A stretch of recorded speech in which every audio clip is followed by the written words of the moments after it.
Hello दोस्तों, स्वागत है आपका हमारे चैनल पर। वीडियो स्टार्ट करने के पहले आपसे छोटा सा निवेदन है, प्लीज़ वीडियो को लाइक और चैनल को सब्सक्राइब ज़रूर कर दीजिएगा। तो चलिए वीडियो को शुरू करते हैं। जैसे ही सूरज ढलने लगा, मैं अपने लिविंग रूम में अकेली बैठी हुई विचारों में खो गई। मेरे पति पिछले हफ्ते बिजनेस ट्रिप पर गए हुए थे, जिससे मैं अपने खाली घर में अकेली और अलग थलग महसूस कर रही थी। तभी दरवाजे पर दस्तक हुई। उत्सुकतावश मैं दरवाज़ा खोलने के लिए उठी। तभी मैंने देखा कि मेरा भतीजा दरवाजे पर खड़ा था और उसके चेहरे पर शर्मीली मुस्कान थी। मैंने कहा, अंदर आओ, अंदर आओ। मैंने गर्मजोशी से कहा और उसे अंदर ले गई। मेरे पति के दूर रहने पर उसका मुझसे मिलने आना कोई असामान्य बात नहीं थी। वह अक्सर मेरा साथ देने और घर के छोटे मोटे कामों में मदद करने के लिए मेरे पास आता था। लेकिन इस बार मामला अलग था। जब हम रूम में साथ बैठे तो वह मेरे चेहरे पर गंभीर भाव लिए हुए मेरी ओर मुड़ा। उसने झिझकते हुए कहा, आंटी, मुझे आपको कुछ ज़रूरी बात बतानी है। मैंने उसे सवालिया निगाहों से देखा, सोच रही थी कि उसमें इतना परेशान करने वाली क्या बात है। वह बोला, मैं तुमसे प्यार करता हूँ। उसकी आंखें भावनाओं से भरी हुई थीं। मैं उसके कबूलनामे से हैरान रह गई। मैंने कभी सपने में भी नहीं सोचा था कि वह मेरे बारे में ऐसा महसूस करता है। इससे पहले कि मैं कुछ कह पाती, उसने हाथ बढ़ाकर मेरा हाथ धीरे से पकड़ लिया। मुझे पता है कि तुम अंकल के साथ खुश नहीं हो, उसने धीरे से कहा। लेकिन चिंता मत करो आंटी, मैं तुम्हें खुश कर दूंगा। बस मुझे एक मौका दो। उसके स्पर्श ने मेरी रीढ़ की हड्डी में सिहरन पैदा कर दी। मेरे अंदर लंबे समय से दबी हुई भावनाएं जाग उठीं। उसके शब्दों ने मुझे डर और उत्तेजना के एक अजीब मिश्रण से भर दिया। जब उसने मुझे गले लगा लिया, घंटों तक हम सोफे पर एक दूसरे की बाहों में खोए रहे, जैसे कि समय हमारे चारों ओर रुक गया हो। उसके कोमल स्पर्श ने मेरे अंदर एक ऐसी आग जला दी जो मुझे लगता था कि बहुत पहले ही बुझ चुकी थी।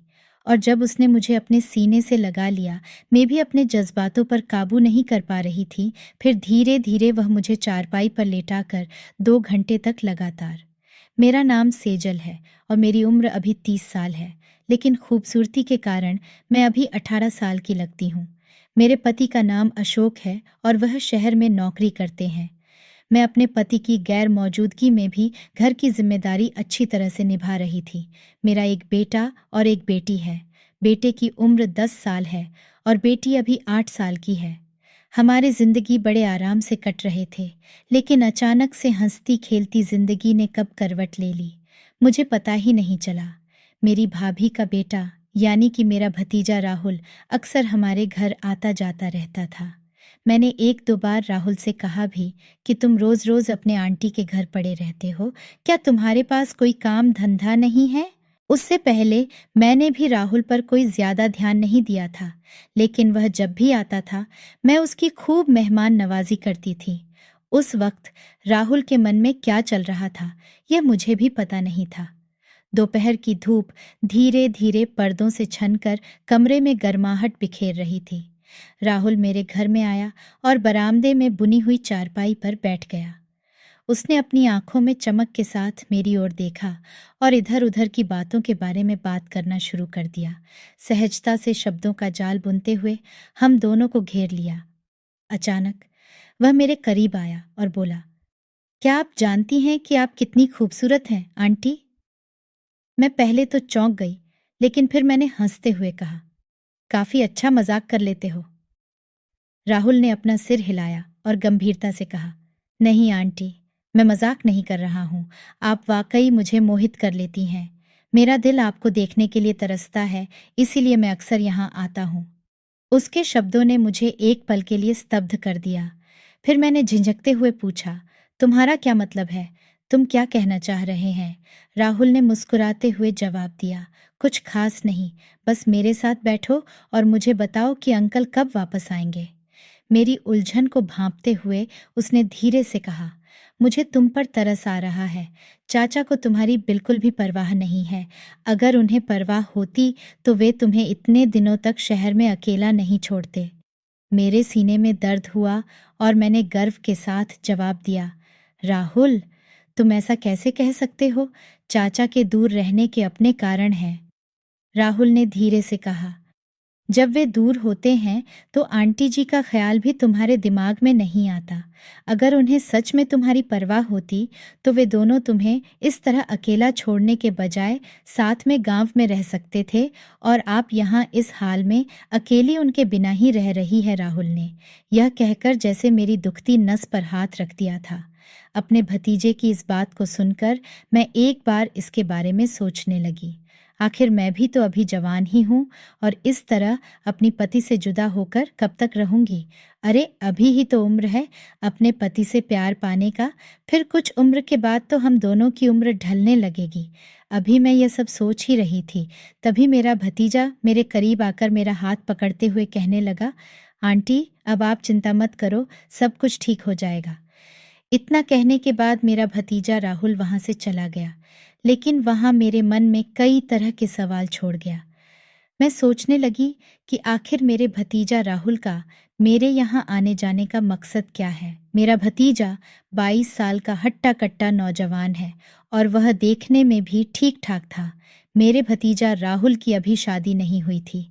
वह अपने ही गांव के एक राइस मिल में काम करता था, लेकिन उसकी तनख्वाह बहुत ज्यादा नहीं थी, लेकिन फिर भी वह गांव के हिसाब से ठीक ठाक पैसे कमा लेता था।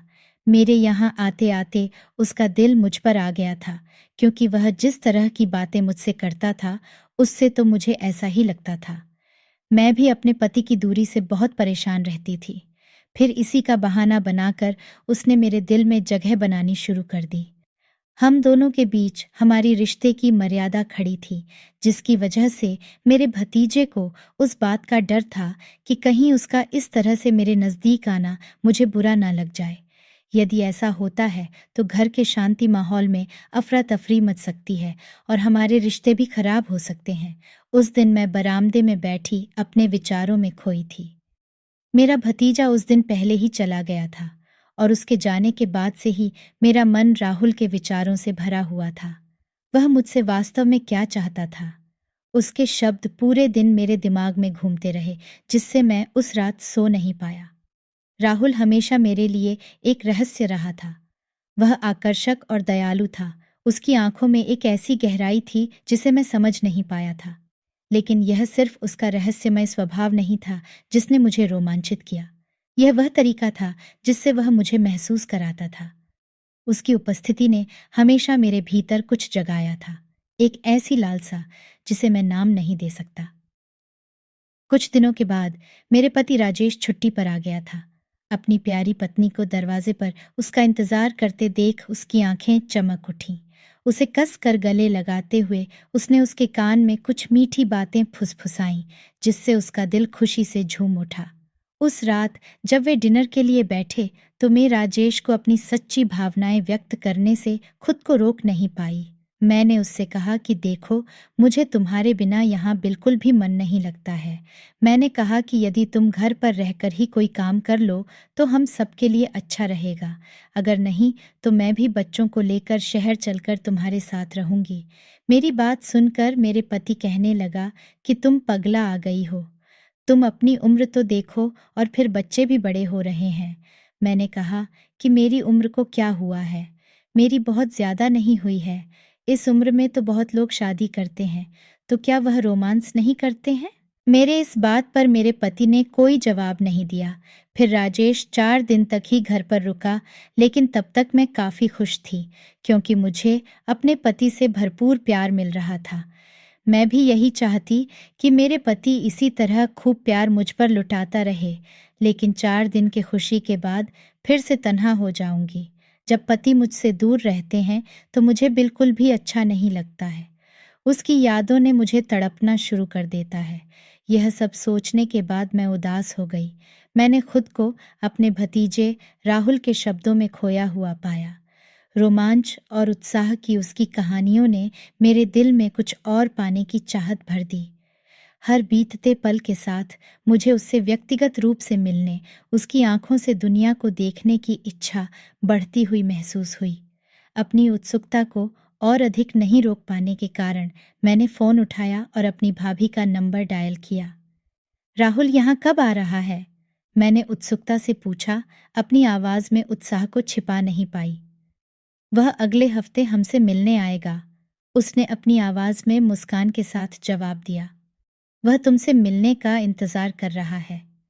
इस खबर ने मेरे अंदर खुशी की लहर दौड़ा दी, क्योंकि मैंने सोचा कि आखिरकार मैं उस युवा से मिलूंगी जिसने अपनी कहानियों से मेरी कल्पना पर कब्जा कर लिया था।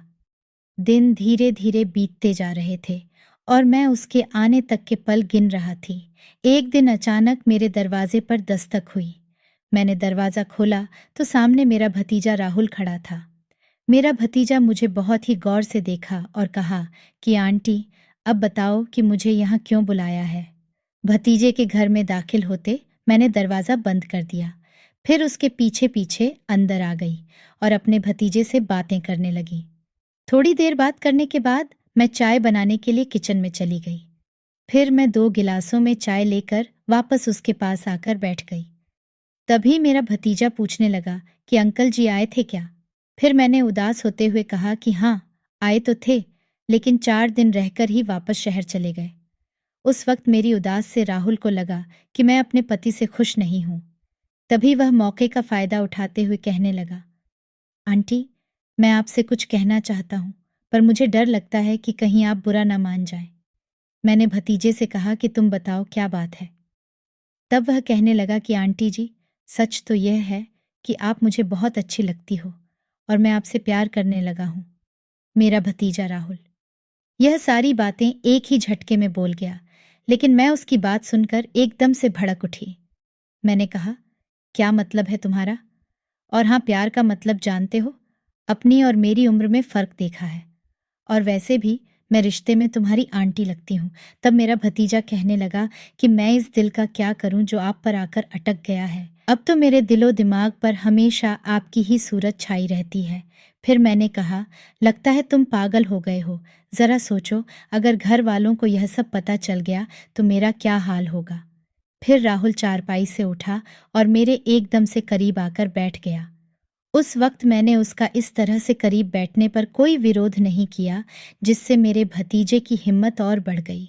राहुल ने अपना हाथ बढ़ाकर मेरा हाथ थामा और मुझे अपने सीने से लगा लिया। जब उसने मुझे अपनी बाहों में लिया तो मुझे लगा कि प्यार की कोमल लहरें मेरे ऊपर बह रही हैं, जैसे कि समुद्र की सुखदायक आलिंगन। हम वहां एक चट्टान के किनारे पर खड़े थे, जहां से समुद्र का विशाल विस्तार दिखाई दे रहा था। इसकी लहरें प्रकृति की सुंदरता के साथ नीचे चट्टानों से टकरा रही थीं। राहुल ने मेरे कान में कुछ मीठी बातें फुसफुसाते हुए कहा, जब हम साथ साथ झूम रहे थे अपनी छोटी सी दुनिया में खोए हुए। गुलाबी और नारंगी रंग में सूरज ढलने लगा, जिससे हम पर एक गर्म चमक छा गई, क्योंकि हम अपने दिलों की धड़कन की लय पर नाच रहे थे। ऐसा लग रहा था जैसे समय हमारे लिए रुक गया था, जिससे हम बिना किसी चिंता या डर के एक दूसरे की मौजूदगी का आनंद ले रहे थे। लेकिन फिर जैसे ही यह अचानक शुरू हुआ, हमारे पल को अचानक हवा के झोंके ने बाधित कर दिया, जो रात में चोर की तरह हमारे बीच से गुजरा। शांत समुद्र अशांत हो गया। इसकी एक बार की कोमल लहरें अब किनारे से हिंसक रूप से टकरा रही थीं। राहुल ने मुझे कसकर पकड़ लिया, क्योंकि हम उस तूफान के खिलाफ खुद को संभाल रहे थे जो हमें अलग करने की धमकी दे रहा था। जब हम दोनों को होश आया तो दोनों में से किसी के भी मन में कोई पछतावा नहीं था। कुछ देर तक हम दोनों ऐसे ही एक दूसरे से लिपटे रहे। उस वक्त मैं भी आसमान में उड़ने लगी थी, क्योंकि मुझे वह खुशी मिला था जिसको मिलने में कई कई महीने या साल भी लग जाते थे। थोड़ी देर के बाद राहुल ने मुझको अपना मोबाइल नंबर देकर वहां से चला गया, लेकिन जाते जाते फिर से आने का वादा करके गया। उस दिन के बाद मेरी तो जैसे दुनिया ही बदल गई, पर कभी कभी मुझे भी लगता था कि अगर भेद खुल गया तो क्या होगा। अब मेरे भतीजे का मेरे यहाँ आना जाना कुछ ज्यादा होने लगा था। इसी बीच एक दिन मेरे पति अचानक घर आ गया। उसकी तबीयत खराब थी, पर उस समय घर पर भतीजा नहीं था। मैं डर गई थी कि कहीं पति की मौजूदगी में राहुल ना आ जाए, इसीलिए मैंने भतीजे को फोन करके सतर्क कर दिया। 15 दिन के बाद मेरा पति वापस चला गया, पर मेरे मन में एक डर पैदा हो गया। मुझे यह लगाने लगा कि ये बात कहीं कोई मोहल्ले वाले मेरे पति से न कह दे कि तुम्हारा भतीजा तुम्हारी गैर मौजूदगी में यहाँ अक्सर आता रहता है। एक दिन मेरी एक पड़ोसन ने मुझको टोक भी दिया कि जवान लड़के का इस तरह घर आना जाना ठीक नहीं है। अब तुम्हारे बच्चे बड़े हो रहे हैं, उसका कुछ तो ख्याल करो। उसकी इस बात पर मैं बोली कि तुम हमारी फिक्र मत करो, मेरे यहाँ कोई आता जाता नहीं है। तभी उसने कहा कि तुम्हारे यहाँ तुम्हारा भतीजा बिना रोक टोक आता जाता है। आखिर पड़ोसियों के मन में भी शक पैदा हो चुकी थी। एक दिन जब एक पड़ोसी ने मेरे पति से कहा कि राहुल तुम्हारा भतीजा तुम्हारी गैर मौजूदगी में तुम्हारे घर पर आता है, तुम्हें इस बात पर ध्यान देना चाहिए। इस बात से मेरे पति को लगा कि जरूर कुछ ना कुछ गड़बड़ है। तभी उसने मुझसे पूछा कि यह राहुल का क्या चक्कर है। अपने पति की यह बात सुनकर मेरी धड़कन बढ़ गई थी। मैंने कहा, यह क्या कह रहे हो तुम? वह तुम्हारा भतीजा है। अगर वह कभी कभी यहाँ आ जाता है तो इसमें गलत क्या है? फिर वह कहने लगा कि घर में बच्चे हैं तो उसे यहाँ आने के लिए मना कर दो। मैंने पति से कहा कि तुम क्या कह रहे हो? तुम्हें पता है हमारे रिश्ते खराब हो जाएंगे, क्योंकि वह कोई गैर नहीं है। मेरे पति कहने लगे कि मैं अपने बच्चे की देखरेख खुद कर सकता हूँ। तभी मैंने मन में सोचा कि मैं तुम्हारे बिना अकेली कैसे रहती हूँ, ये सिर्फ मैं ही जानती हूँ। वह कहने लगा कि मैं तुम सबके लिए ही तो बाहर रहता हूँ। जो सोचो, क्या तुम्हारे बिना मुझे वहाँ अच्छा लगता है? मेरे मन में यह ख्याल आने लगा कि कहीं पड़ोसियों ने तो नहीं मेरे पति के कान भरे हैं, जो अपने भतीजे के बारे में इस तरह के सवाल कर रहा है। मेरे पति जब भी घर आते थे तो वह कुछ दिन में ही शहर चला जाता था, लेकिन इस बार उसे शहर जाने का मन नहीं हो रहा था। उसे यह महसूस होने लगा था कि शायद उसकी गृहस्थ की नींव हिल रही है। उस दिन के बाद से वह परेशान रहने लगा था। कुछ दिन के बाद तो वह शहर चला गया, लेकिन उसका मन बार बार घर की ओर खींच रहा था। उसे लगाने लगा था कि उसके पीछे मैं कुछ गलत कर रही हूँ। एक दिन अचानक वह छुट्टी लेकर बिना बताए वहां से वापस आ गया। जब उसने घर में कदम रखा तो घर में कोई बच्चा दिखाई नहीं दिया। तब वह कमरे की तरफ जाने लगा।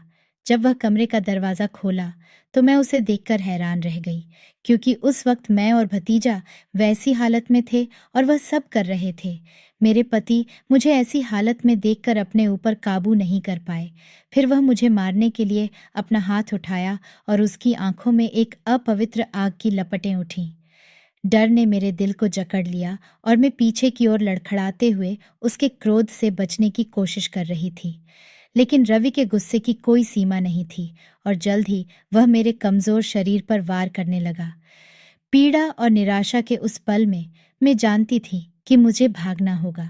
अपने चेहरे पर आंसू बहाते हुए और त्वचा पर चोटों के निशान के साथ मैं उससे कहने लगी कि इसमें सिर्फ मेरी गलती नहीं है, क्योंकि जब मैंने तुमसे कहा था कि मुझे भी अपने पास लेकर चलो, तब तुमने मेरी बातों को ध्यान नहीं दिया। उस दिन अगर तुम मेरी बातों पर ध्यान दिया होता तो शायद मैं यह कदम कभी नहीं उठाती। मैंने तुमसे शादी की थी और तुमसे ही वह सब खुशियां हासिल करना चाहती थी, लेकिन तुमने मुझसे कहा कि तुम्हारी उम्र हो गई है। अब तुम ही बताओ, मेरी अभी ज्यादा उम्र तो नहीं हुई है, ना ही तुम्हारा ज्यादा उम्र हुआ है। फिर हम दोनों के अंदर वह भावनाएं कैसे खत्म हो सकती हैं? आखिर यही तो वह उम्र है जब एक औरत को उसके पति की ज्यादा जरूरत होती है। अगर उस औरत को इस उम्र में पति का साथ ना मिले तो उसका कदम बहाना बहुत बड़ी बात नहीं होता है। मैं यह सब अपने पति से कह रही थी और रोए जा रही थी। वह भी उस वक्त मुझे एक अजीब सी नजरों से देखे जा रहा था। शायद उसे अपनी गलती का एहसास हो चुका था। वह कहने लगा कि हाँ, कहीं ना कहीं मेरा भी गलती है। शायद अगर मैंने अपने परिवार पर अधिक ध्यान दिया होता तो यह दिन कभी नहीं आता। उसने खुद से फुसफुसाया और उसकी आंखों में आंसू भर आए। लेकिन यह सिर्फ दुख ही नहीं था जो राजेश के दिल पर भारी पड़ रहा था, ये विश्वासघात भी था, क्योंकि मैंने उससे एक रहस्य छुपाया था। एक ऐसा रहस्य जिसने हमारी शादी की नींव को ही हिलाकर रख दिया। उसने कहा कि वह अपनी आंखें बंद करके मुझ पर विश्वास करता है। राजेश ने खुद से कड़वाहट से कहा। मुझे लगा कि मेरी पत्नी दिल की साफ है और मुझे कभी धोखा नहीं दे सकती, लेकिन मुझे नहीं पता था कि तुम भी ऐसे ही निकलोगी। शर्म और पछतावे की भावनाओं से जूझते हुए मेरा सर शर्म से नीचा हो गया। वह कहने लगे कि जिन पर हम भरोसा करते हैं वे भी हमें धोखा दे सकते हैं। वह कहने लगा कि मैंने तो तुम पर आंखें बंद करके भरोसा किया था। मैंने सोचा था कि मेरी पत्नी बहुत अच्छी है, वह मुझे कभी धोखा नहीं दे सकती है, पर मुझे क्या पता था कि तुम भी इस तरह निकलो। उस वक्त मुझे भी अपने आप पर शर्म आ रही थी, क्योंकि कोई मर्द अपनी पत्नी को उसके भरोसे पर ही उसे छोड़कर जाता है, लेकिन जब पत्नी ही उसका भरोसा तोड़ दे तो फिर उसका संसार लूटना आम बात हो जाती है। मैं अपने पश्चाताप में जल रही थी। मैं अपने पति से रो रो कर माफ़ी मांग रही थी कि मुझे माफ़ कर दो। आज बाद में कभी भी इस रास्ते पर नहीं चलूंगी। बाद मुझे तुम अपने पास ही रखो। मेरे पति को मेरी बात समझ में आ गई थी और उन्होंने फैसला कर लिया कि अब वह शहर नहीं जाएंगे। वह घर पर रहकर ही कोई काम करेंगे और हमेशा मेरे साथ रहेंगे। उन्होंने मुझे तो माफ़ कर दिया, लेकिन मन में हमेशा इस बात का दुख रहेगा कि मैंने उसके साथ गलत किया था, क्योंकि रिश्तों में एक बार गांठ पड़ जाती है तो वह हमेशा के लिए वैसा ही रह जाता है। कुछ दिनों के बाद मेरे पति राजेश ने कुछ पैसों का इंतज़ाम करके हाल ही में अपने गांव में एक छोटी सी दुकान खोली थी। दुकान अच्छी चल पड़ी और जल्द ही उनकी आर्थिक परेशानियां कम हो गईं। हालांकि दुकान की नई नई सफलता के बावजूद उनकी खुशियों पर एक छाया मंडरा रही थी। राजेश ने अपने भतीजे से सारे संबंध तोड़ लिए थे, जिससे परिवार में दरार पड़ गई थी। न तो राजेश और न ही मैं अब भतीजे के घर जाते थे और न ही वह कभी हमारे घर आता था। धीरे धीरे लेकिन निश्चित रूप से मैंने खुद को अतीत से आगे बढ़ते हुए पाया और अपने पति और बच्चों के साथ अपने वर्तमान जीवन को अपनाया। इस कहानी के माध्यम से मैं आपको एक सरल लेकिन शक्तिशाली संदेश देना चाहती हूँ कि रिश्तों को बनाए रखने के लिए एक दूसरे की भावनाओं को समझना बहुत ज़रूरी है। चाहे वह पुरुष हो या महिला, हर किसी के मन में ऐसी भावनाएं होती हैं जिन्हें सिर्फ कुछ समय के लिए ही दबाया जा सकता है। इसलिए रिश्तों को बनाए रखने और प्यार को बढ़ावा देने के लिए एक दूसरे के साथ सहानुभूति रखना ज़रूरी है। जैसे जैसे दिन हफ्तों में और हफ्ते महीनों में बदलते गए, मैं अपने परिवार के साथ खुशी खुशी जीवन जीती रही। पिछले अनुभवों से मिले सबक ने मुझे हर कदम पर मार्गदर्शन दिया। दोस्तों, यह कहानी आपको कैसी लगी हमें कमेंट में ज़रूर बताएं। यदि आपने अभी तक हमारा चैनल सब्सक्राइब नहीं किया है तो चैनल को सब्सक्राइब करके बेल आइकन को ज़रूर दबाएं। धन्यवाद।